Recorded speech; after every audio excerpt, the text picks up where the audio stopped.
Assalamualaikum warahmatullahi wabarakatuh. Alhamdulillahirabbil alamin. Alhamdulillah hamdan katsiran thayyiban mubarakan fih. Allahumma shalli wa sallim daiman abada ala sayyidina wa maulana Muhammadin wa ala alihi wa sahbihi ajma'in. Amma ba'd. Hadirin dirahmati Allah, mari kita senantiasa menjadikan puja-puji kepada Allah Subhanahu wa taala atas segala nikmat yang diberikannya kepada kita semuanya, terutamanya nikmat keimanan, nikmat keislaman, nikmat untuk mempelajari, mengkaji Al-Qur'an. Semoga dengan nikmat-nikmat ini kita diberikan Allah Subhanahu wa taala nikmat untuk mengamalkan Al-Qur'an dalam kehidupan kita sehari-hari. Amin. Dan menjalankan salawat teriring salam kepada Nabi kita Sayyidina Muhammad sallallahu alaihi wasallam serta keluarganya, para sahabatnya dan para pengikutnya yang setia hingga akhir zaman. Allahumma shalli wa sallim.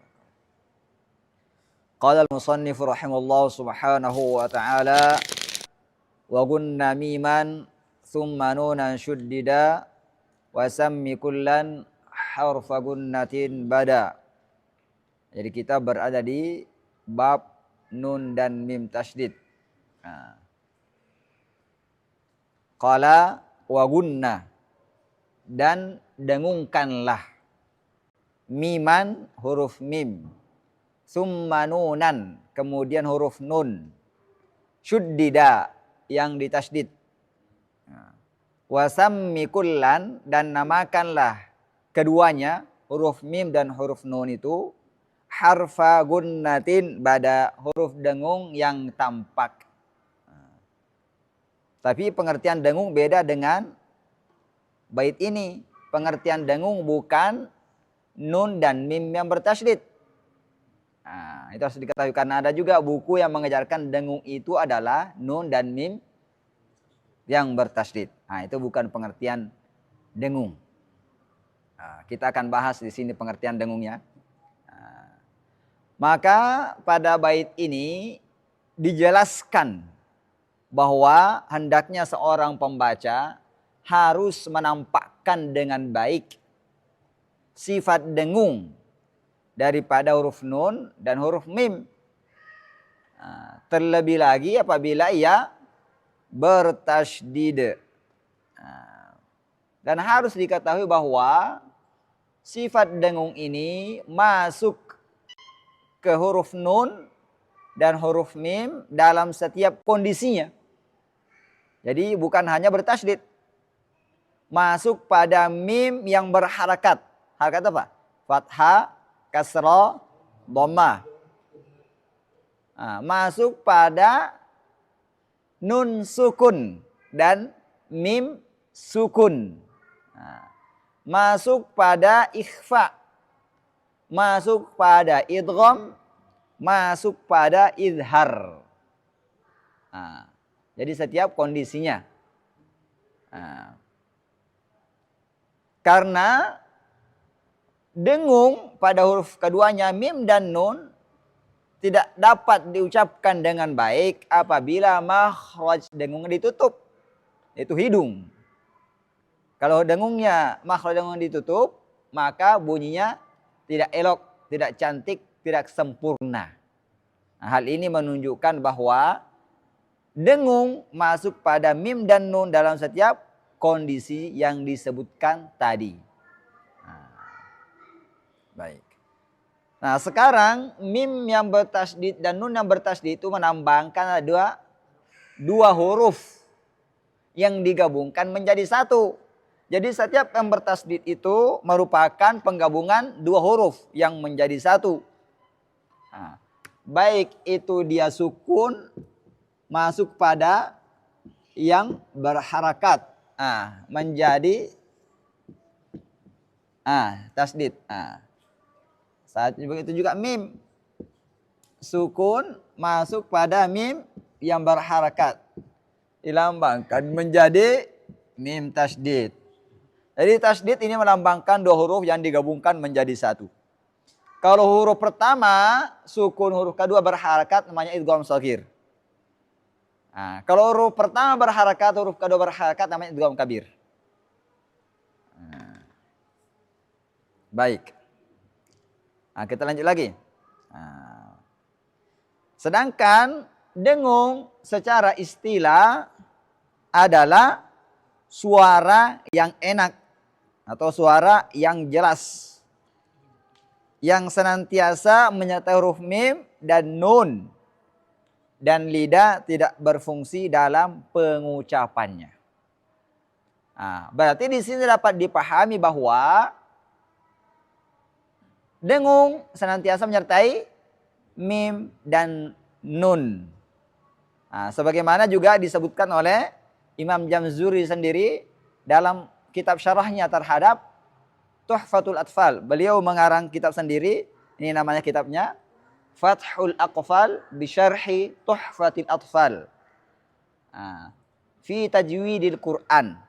Nah, di sini disebutkan beliau ketika mensyarah bait yang kita jelaskan tadi itu menyebutkan bahwa nun dan mim itu tidak terlepas daripada dengung, baik dalam kondisi sukun, idhar, idgham atau ikhfa. Nah, jadi bait ini jangan dipahami letter-let karena ada penjelasannya tersendiri dari pengarangnya.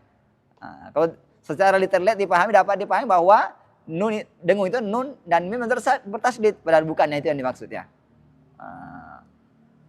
Baik, sudah dipahami? Nah, sekarang kita pindah ke tingkatan dengung. Nah, tingkatan dengung itu ada 4.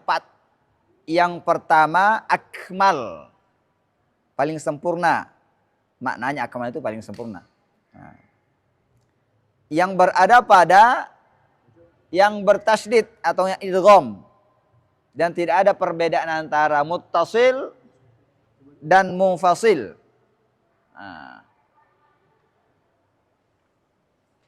Muttasil artinya bersambung. Contohnya inna, ini bersambung. Munfasil artinya berpisah. Contohnya in, nahnu. Ini sama-sama bertasydid. Inna dan innahnu, nunnya di sini sama-sama bertasydid. Cuma di sini sudah digabungkan menjadi satu. Kita nggak diperlihatkan lagi prosesnya.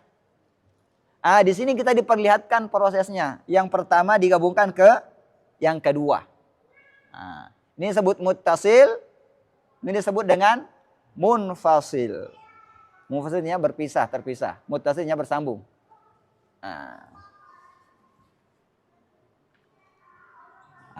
Contoh kalau mim, summa, itu kalau muttasil. Kalau bersambung, lahum minallah.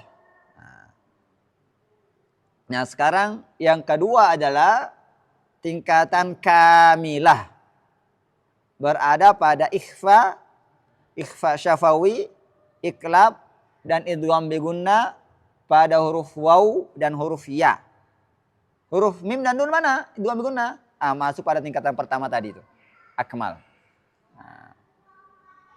Contohnya ikhfa adalah mausura. Contohnya pada iklab mambakhila. Mambakhila. Contohnya pada idgham bigunna huruf ya may yaqulu. Contohnya idgham bigunna pada huruf waw min waraihim. Contohnya ikhfa syafawi ya'tasim billah. Sekarang yang ketiga adalah naqisah. Tingkatan ketiga Pak? Naqisah. Berada pada izhar. Baik izhar khalqi maupun izhar syafawi. Contohnya adalah kuntum khaira. Ini contoh apa? Ikhfa syafawi. Contoh izhar khalqi min alaqa. Kemudian yang keempat tingkatannya adalah anqas. Yang berada pada huruf mim dan huruf nun yang berharakat sama saja fathah atau kasrah atau dhammah. Contohnya yauma, kemudian mislu, kemudian butunihim, kemudian muhsinun, kemudian yaruddunakum. Dan harus diketahui bahwa tingkatan dengung atau kadar dengung pada tingkatan akmal dan kamilah itu 2 harokat. Berapa? 2 harokat. Nah, berarti di sini 2 harokat yang mana?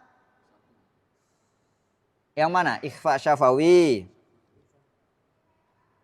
Kemudian apa lagi? Ikhfa. Kemudian iklab. Kemudian idgham bigunnah pada semua hurufnya. Nah, cuma di sini tingkatan idgham akmal, idgham bigunnah pada huruf mim dan nun itu masuk tingkatan akmal, tapi kadarnya sama. Dengungnya antara tingkatan akmal dan kamilah sama-sama 2 harokat. Nah, itu saya terima ketika saya talaki pada Syekh Nabil, beliau menyampaikan kepada saya bahwa tingkatan atau kadar dengung yang bertasdid nun dan mim itu 2 harokat. Nah, begitu saya terima dari beliau. Itu saya riwayatkan begitu bacaannya. Nah. Kemudian naqisah berapa harakat? Kurang dari 2. Nah, itu mana? 1. Itu apa? Idhar khalqi dan idhar syafawi. Nah, berarti ada dengungnya. Kayak kita kemarin sudah praktekkan ya di pembahasannya. Nah, udah lewat. Kemudian yang keempat angkos, itu kurang dari 1. Hanya menyertakan sifat asli saja. Sifat asli dengungnya.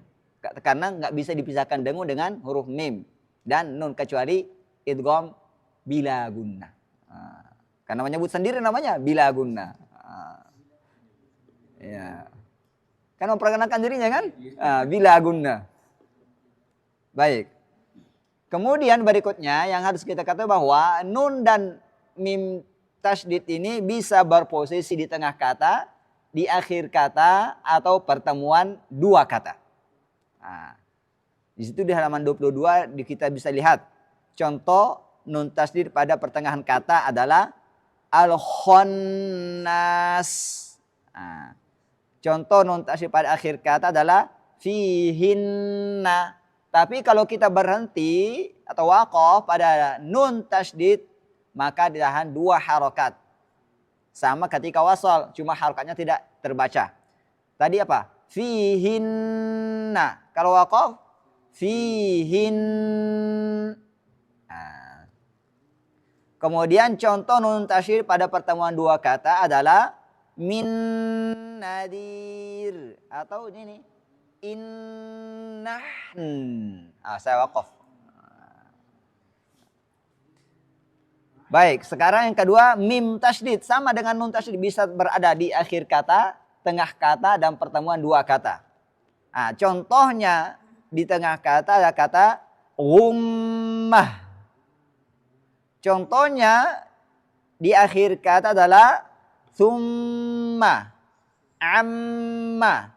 Harus diketahui bahwa ketika berhenti atau waqaf pada mim yang bertasydid, maka kita baca 2 harokat dengungnya tanpa membaca harakatnya karena kita waqaf. Nah, contoh summa, kalau kita waqaf sum. Kalau amma, kalau kita waqaf am. Nah, itu sampai 2 harokat karena dia bertasydid. Nah. Kemudian contoh mim tasydid pada pertemuan 2 kata. Nah, itu alaikum maqami. Nah, udah, satu contoh aja ya. Nah, sekarang kita pindah ke hukum mim sukun. Nah, di halaman 23. Wal mimu in taskun taji qabla al-hija la alifin layyinatin lidil hija. Ahkamuha salasatun limau dhabata. Ikhfa'un idghamun wa izharun faqata. Nah, di sini disebutkan wal mimu dan huruf mim intaskun jikalau dia disukun. taji qabla al-hija. Ia bisa datang berposisi bertempat ke semua huruf hijaiyah sebelum huruf hijaiyah. Nah, kecuali la alifin layinatin, kecuali alif layinah. Ia tidak bisa berposisi di depan alif layinah. Lidil hija, bagi orang yang berakal. Nah, di sini disebutkan bahwa mim sukun itu apa? Mim yang tidak memiliki harokat. Dan harokat cuma 3. Fathah, kasrah, dhammah. Artinya tidak berposisi fathah, tidak kasrah, tidak dhammah. Arti sukun itu bukan harokat. Kemudian bertemu dengan semua huruf hijaiyah berposisi di depannya. Kecuali alif layinah. Apa yang dimaksud alif layinah? Alif layinah itu alif sukun, alif mat. Contoh, ini alif, kemudian ada mim di sini, otomatis mimnya berharakat menjadi mat tabi'i. Ma. Ini disebut alif layinah. Maka tidak ada mim sukun bertemu dengan alif layinah. Pasti berharakat. Nah, kemudian disebutkan di sini ahkamu salasatun. Hukumnya ada 3 saja. 5 dhabat bagi yang telah menetapkannya. Bagi orang ahli yang telah menetapkannya. Apa itu ikhfaun? Ikhfa, idgham. Yang kedua idgham, yang ketiga izhar. Hanya 3 faqat. Kemudian fal awwalu, hukum yang pertama al-ikhfa'u inda al-ba'i.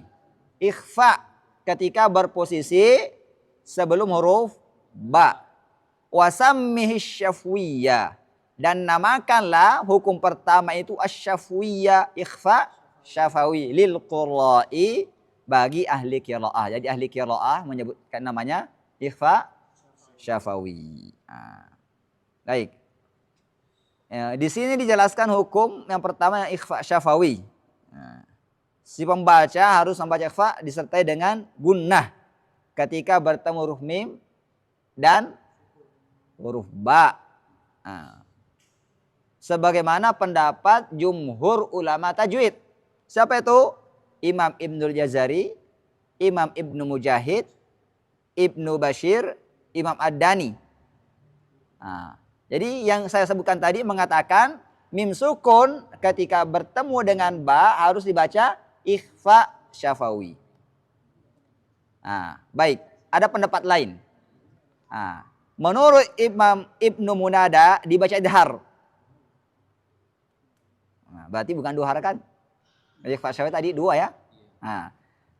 Akan tetapi pendapat yang kita pakai, yang kita pilih adalah pendapat jumhur ulama. Ini pendapat syad yang mengatakan idhar. Kita pakai pendapatnya jumhur ulama. Jadi kita pakai apa? Ikhfa syafawi. Ya. Yang disertai dengan dengung. Kemudian ikhfa syafawi pengertiannya apa? Mengucapkan mim sukun antara sifat izhar dan idgham tanpa tasydid disertai dengan dengung ketika setelahnya ada huruf ba. Di sini sebutkan membaca mim sukun di antara sifat izhar. Karena kalau izhar tidak tertahan 2 harakat. Contohnya di sini ya'tasim billah, di izhar. Kemudian dan idgham. Kalau idgham mimnya masuk ke ba, ya'tasim billah. Itu kan idgham namanya. Kalau ditampakkan ya'tasim izhar. Kalau dimasukkan idgham. Nah, di sini sebutkan antara izhar dan idgham. Apa namanya? Ikhfa. Cara bacanya di sini saya contohkan dulu. Ya'tasim billah. Jadi cara pengucapannya itu disebutkan di halaman 24 dengan merapatkan 2 bibir tanpa ada sedikit celah. Atau furjah. Furjah cina celah. Biarkan sedikit terbuka. Karena membiarkan bibir terbuka sedikit ketika mengucapkan ikhfa syafawi merupakan lahan, kesalahan. Sebagaimana kita akan bahas nanti pada bagian faedah ada di belakang. Nah, sabar dulu menunggu pembahasannya. Baik. Nah, sekarang kita pindah ke hukum kedua. Wasani idghamun bimisliha ata wasammi idghaman saghiran ya fata. Hukum kedua adalah idgham bimisliha ata. Idgham yang dimasukkan pada huruf yang serupa dengannya. Apa itu mim bertemu dengan mim? Mim sukun bertemu dengan mim. Wasammi dan namakanlah pertemuan mim sukun itu dengan mim yang berharakat setelahnya idghaman saghiran. Idgham saghir ya fata wahai pemuda.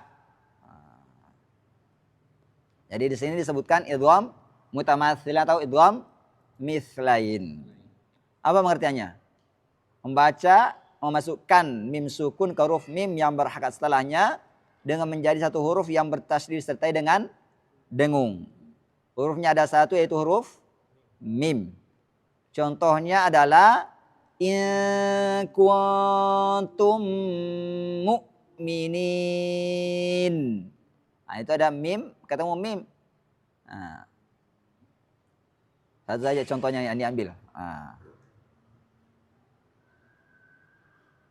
Di sini saya contohkan bahwa beliau menyebutkan tadi apa? Idgham shaghir. Tadi sudah kita sebutkan bahwa idgham shaghir itu ketika huruf pertamanya sukun masuk ke huruf kedua yang berharakat, itu namanya idgham shaghir.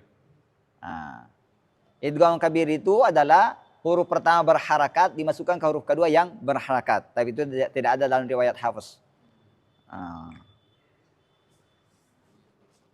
Baik. Kemudian hukum yang ketiga wasalitsu, yang ketiga hukumnya al-izharu, namanya izhar fil baqiyah, pada sisa-sisa huruf yang disebutkan tadi. Apa huruf yang disebutkan tadi? Mim dan ba. Berarti sisanya selain mim dan ba. Min ahruf sammiha syafwiyah, dan namakanlah syafawi. Syafwiyah artinya izhar syafawi. Izhar syafawi adalah mengucapkan mim sukun dengan jelas tanpa disertai dengan dengung yang sempurna ketika bertemu dengan huruf ya kecuali mim dan ba. Hurufnya semua huruf ya kecuali mim dan ba. Saya contohkan praktek hurufnya satu-satu masing-masing ya. Contohnya hamzah awwam-anu. Contohnya ta yamtarun. Contohnya sa amsalukum. Contohnya jim wa yaj'al lakum jannat. Contohnya ha yamhaqu. Contohnya kha kuntum khaira. Contohnya dal wa amdadnakum. Contohnya dal wattaba'athum dzurriyyatuhum. Contohnya ra wa amruh. Contohnya zai ramza. Contohnya sin hamsa. Contohnya shin amsyaj. Contohnya sad in kuntum sadiqin. Contohnya ta khamtin. Contohnya Allah wa antum zalimun. Contohnya ain am'aahum. Contohnya ghain fa innahum ghairu malumin. Contohnya fa walahum fiha. Contohnya qaf bal hum qaumun ya'dilun. Contohnya kaf sayamkuthu. Contohnya lam wa umli. Contohnya nun yumna.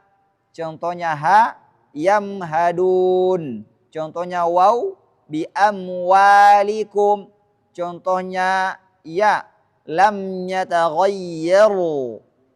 Contohnya dhad wamdu. Saya sudah contohkan masing-masing. Jadi tidak diidghamkan, tidak diikhfakan. Tapi dibaca izhar, artinya mimnya sangat tampak jelas ketika diucapkan. Kemudian bait ke-23, wahdhar lada wawin wa fa an takhtafi liqurbiha wal ittihadi fa'arifi. Wahdharu. Dan hati-hatilah atau hindarilah. Lada wawin wa fa, ketika mim sukun bertemu dengan huruf waw dan huruf fa. Antakhtafi, jangan sampai engkau membacanya dengan samar. Dia harus dibaca jelas, tidak samar, tidak idgham. Liqurbiha, karena kedekatan makhraj mim dengan huruf fa. Walittihadi, dan persatuan atau penyatuan makhraj huruf mim dengan huruf waw sama-sama di dua bibir. Fa'arifi, ketahuilah. Jadi di sini saya contohkan harus berhati-hati sebagaimana dijelaskan oleh Imam siapa tadi di sini namanya? Imam Jamzuri. Memberikan kita peringatan. Contohnya adalah wa tarakahum fiha. Mim harus jelas. Hum fiha. Jangan sampai samar atau tidak kedengaran. Sama-sama saya tutup bibir. Wa tarakahum fiha. Mana bunyinya? Maka di sini liqurbiha, karena kedekatannya harus hati-hati. Ada bacanya wa tarakahum fiha. Oke? Nah, sekarang contoh waw. Alaihim wala. Bacanya alaihim wa. Him wa. Jangan sampai alaihim wa. Mana mimnya? Saya tutup bibir? Iya. Bunyinya mana? Samar, nggak jelas. Jangan sampai, maka jangan sampai ya samar. Harus jelas. Alaihim wa. Baik. Udah jelas kan? Nah, sekarang kita pindah ke faedah pengucapan ikhfa syafawi. Bagaimana sih pengucapannya benar? Di halaman 26. Cara mengucapkan ikhfa syafawi adalah merapatkan kedua bibir tanpa membiarkan ada celah atau furjah. Walaupun hanya sedikit. Sebagaimana riwayat yang ada dan telah disebutkan oleh ulama dalam kitab-kitab tulisan mereka, sebagaimana yang akan disebutkan di bawah ini. Yang pertama, berkata Al-Hafiz. Al-Hafiz ini bukan gelaran Indonesia. Kalau gelaran Indonesia itu Hafiz, Hafiz Quran 30 juz. Kalau Hafiz yang dimaksudkan oleh ulama-ulama adalah orang yang menghafal 100.000 hadis beserta jalur-jalur dan biografi-biografi perawinya. Itu namanya Hafiz. Itu bukan kaleng-kaleng. Al-Muqri, berarti dia pengajar Al-Quran. Thahir bin Ghalbun, namanya Thahir bin Ghalbun. Wafatnya 399 Hijriyah. Pada kitabnya At-Tadhkirah fil Qira'at Ats-Tsaman, jilid 2 halaman 92. Halaman dan jilid ini bisa berbeda pada tiap cetakan ya. Tapi yang saya ambil jilid 2 halaman 92. Beliau mengatakan, wa ammal mimu ma'al ba'i fahiya mukhfatun la mudghamah. Dan adapun mim ketika bertemu huruf ba fahiya mukhfatun, maka ia dibaca ikhfa, la mudghamah, bukan idgham. Kemudian beliau setelahnya menyebutkan bagaimana sih penyebutan atau bentuk bibir ketika membacanya. Wasyafatani, kedua bibir, yang tabiqani aydan ma'ahuma. Yang tabiqani, merapat, saling menutup. Ma'ahuma, bersama dengan keduanya. Mim bertemu huruf ba. Berarti di sini sangat jelas. Kalau furja terbuka, banyak juga furja. Di sini intabaqa, artinya merapat. Berarti bukan furja dong. Berarti kalau bukan furja harus diucapkan dengan merapatkan bibir, mempertemukan dua bibir. Itu namanya intabaqa. Apa tadi contohnya? Ya'tasim billah. Itu baru posisinya bibir saya merapat, intabaq. Kemudian yang kedua berkata Al-Hafiz lagi nih. Abu Amr Ad-Dani, Imam Ad-Dani. Wafatnya sangat mudah diingat, 444 Hijriah. Triple 4. Nah, baik. Nomor cantik.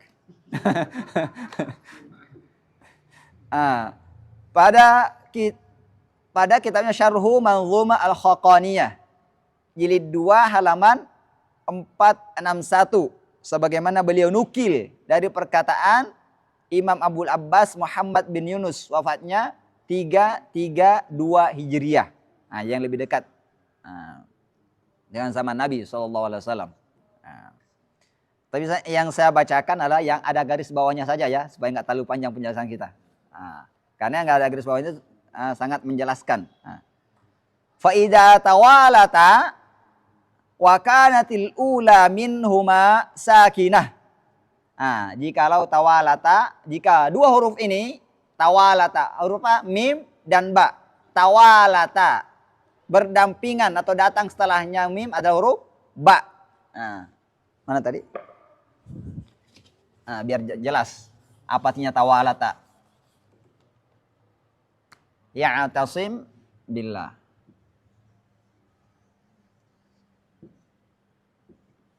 Ya'tasim billah. Ini tawalata artinya datang setelah mim ba.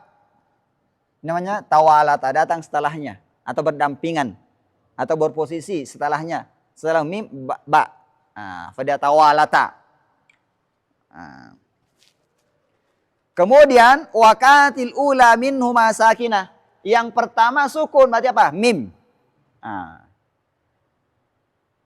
Lam yaftahil qari'u biha syafataihi. Hendaknya seorang pembaca tidak membuka dua bibirnya. Hatta yattabi'ahal ukhra. Hingga ia membaca huruf berikutnya. Huruf ba. Berarti dibuka ketika membaca huruf ba. Idza wasalal qira'ah. Jikalau pembaca mewasalkan bacaannya. Kalau berhenti di sini ya dia berhenti di sini tutup. Kemudian fatakunu syafataini ala hali indhimamihima. Maka kedua bibir masih berposisi dalam indhimam, saling bertemu, rapat. Berarti di sini beliau mengatakan tidak furjah, tapi rapat. Indhimam, dhamma artinya saling menyatu.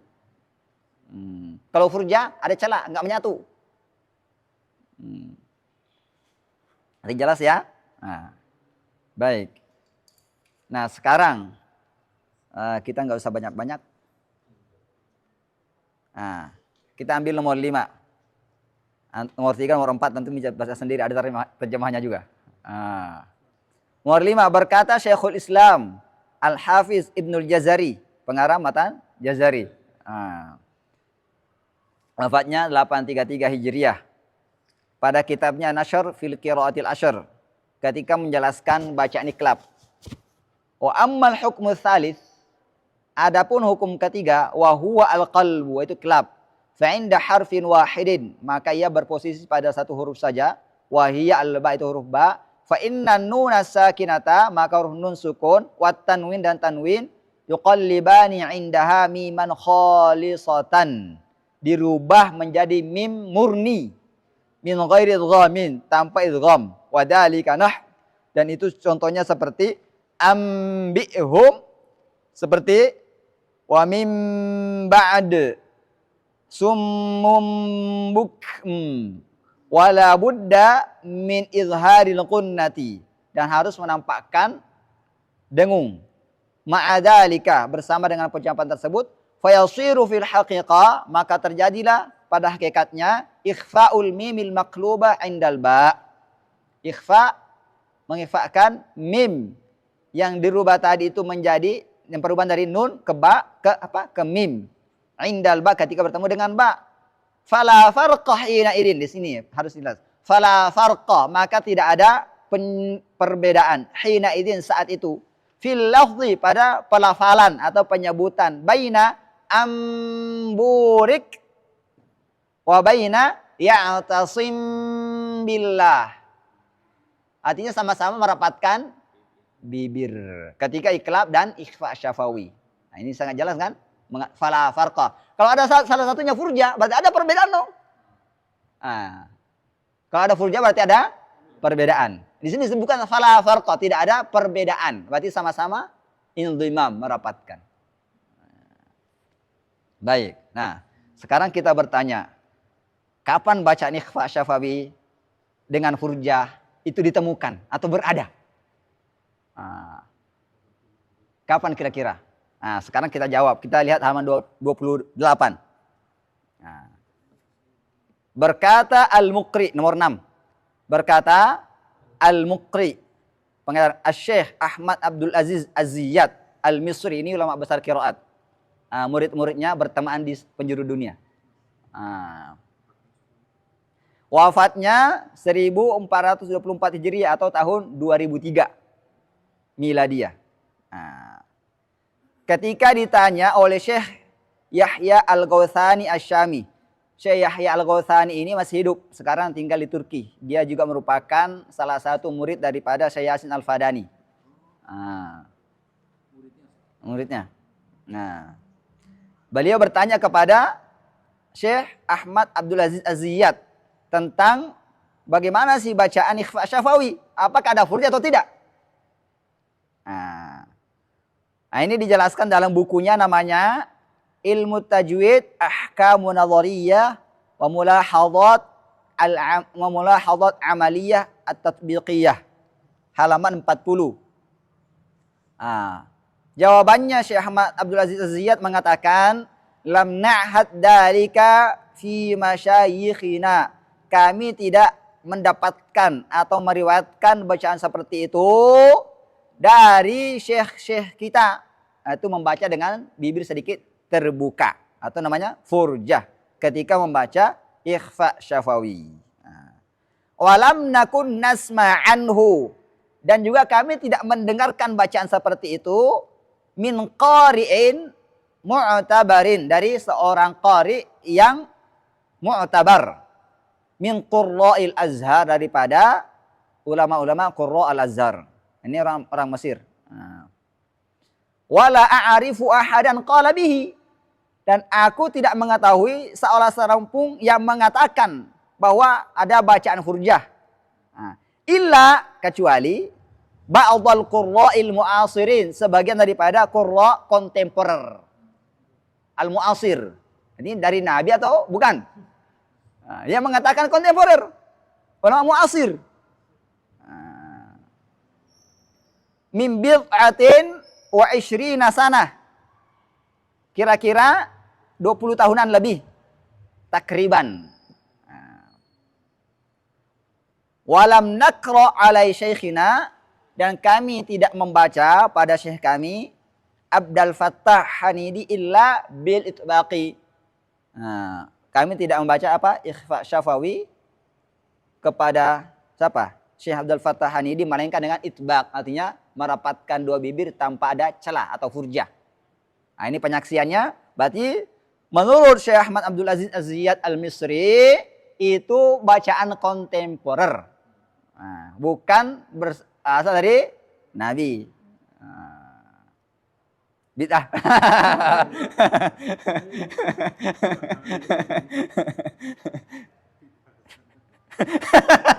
Astagfirullah. Jangan baik. Sekarang kita bertanya lagi. Siapakah yang memulai bacaan ikhfa syafawi dengan furjah? Beliau tadi tidak menyebut namanya. Tapi ada ulama yang menyebut namanya. Baik. Berkata yang pertama Syekh Dr. Aiman Rusdi Suwaid. Itu ada videonya. Saya sudah kasih lihat Fadil videonya. Nanti bisa di-download. Saya sudah upload di YouTube saya, ada itu. Judulnya Al-Furja fil Qalbi wa Ikhfa'i Syafawi fil Mizan. Beliau menyebutkan di situ dalam penjelasannya kira-kira menit ke-9. Itu bahwa yang melakukan hal itu, yang mengajarkannya adalah Syekh Amir As-Sayyid Utsman. Kemudian dalam video Syekh Aiman juga disebutkan, itu juga persaksian muridnya namanya Syekh Salahuddin Kabbarah, Syekh Qurra daerah Trabils.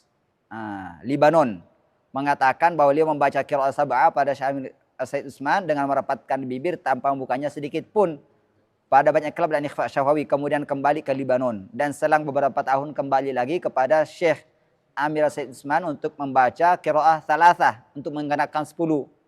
Pada saat itu disuruhlah oleh sang Syekh untuk membaca ikhfa syafawi dengan ada furjah bibir. Baik. Kemudian ketiga, persaksian Syekhah Ummi Sa'di mengatakan bahwa yang mulai membaca ikhfa syafawi dengan membuka bibir sedikit adalah Syekh Amir As-Said Utsman. Itu ada penjelasannya, bisa dicari. Asy-Syekhah Ummi Sa'di tatahaddatsy 'anil iqlabi wal ikhfa'i syafawi. Kemudian yang keempat, persaksian Syekh Qurayyim Rajih, masih hidup sekarang. Syekh Qurayyim Rajih, Syekh Qurra di negeri Syam. Yang disebutkan pada teks penetapan majelis para Syekh Qurra di Damaskus mengenai pengucapan ikhfa syafawi sebagaimana dinukil oleh Syekh Yahya Al-Ghatsani yang tadi dalam bukunya Ilmu Tajwid Ahkam Nadhariyah Mulahadhat Al-Amaliyah Tatbiqiyah halaman 166. Beliau menyebutkan, siapa yang menyebutkan? Syekh Qurayyim Rajih. Ila anja'a ahadul qurra'i, hingga sampai datang salah seorang qurra. Wa kanat lahu masyayikhatul qurra, dan dulu berkedudukan sebagai kepala qurra di Mesir. Wa huwa Syekh Amir Utsman, yaitu Syekh Amir Utsman. Faja'a bihadzal nutqil jadidi, beliau mendatangkan pengucapan yang baru ini. Jelas kan? Alladzi ma kana ya'riful qurra, yang sebelumnya tidak diketahui oleh para qurra. Wala ulama ul azhar, dan tidak pula ulama qiraah. Wala ulama ul azhar, dan tidak pula ulama azhar. Wa aidan, dan juga huwa, dia sendiri Syekh Amir Said Utsman ini, maka na ya'rifuhu min qabl, beliau belum mengetahui juga sebelumnya. Wa ma talaqahu an masyayikhihi, dan beliau juga tidak mengambil secara talaki pengucapan itu daripada guru-gurunya atau syekh-syekhnya. Ini sangat jelas pengucapannya atau persaksian Syekh Qurayyim Rajih. Beliau masih hidup sekarang. Baik, penjelasan kita sampai di sini, sudah 30 menit lebih kayaknya nih. Sudah jelas? Ada pertanyaan, silakan ditanya. Antum ada pertanyaan? Enggak ada? Apa?